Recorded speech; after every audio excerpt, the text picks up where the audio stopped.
मन के ना मिलै साजनवा सुसुकी नारी रोवै अंगनावा। मन के ना मिलै साजनवा सुसुकी नारी रोवै अंगनावा। रोवै अंगनवा हो रोवै अंगनवा, रोवै अंगनवा हो रोवै अंगनवा।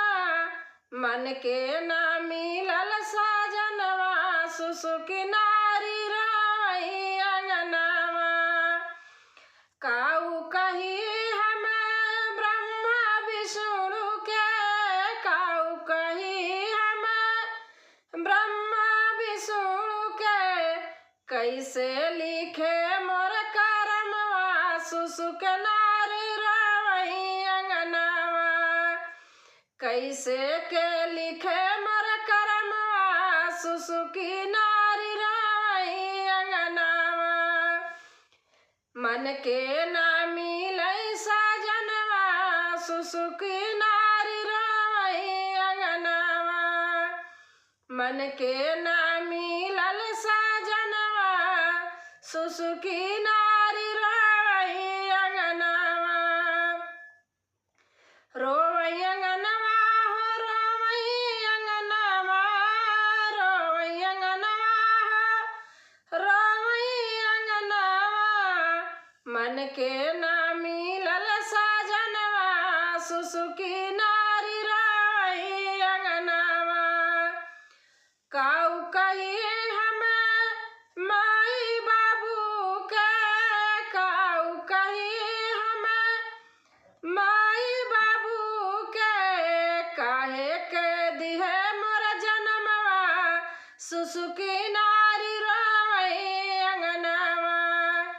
काहे के दिहे मोर जनमवा सुसुकी नारी रोवै अंगनवा। रोवै अंगनवा हो रोवै अंगनवा, रोवै अंगनवा हो रोवै अंगनवा।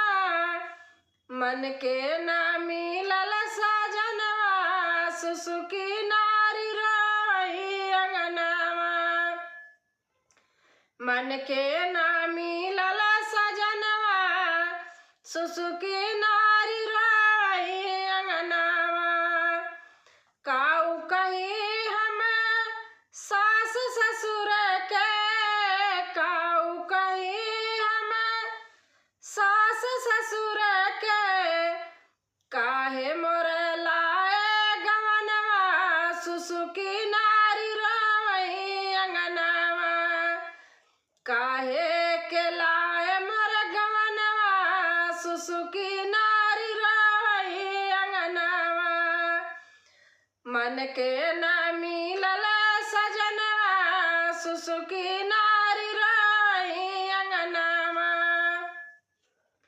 रोवै अंगनवा हो रोवै अंगनवा, रोवै अंगनवा हो रोवै अंगनवा।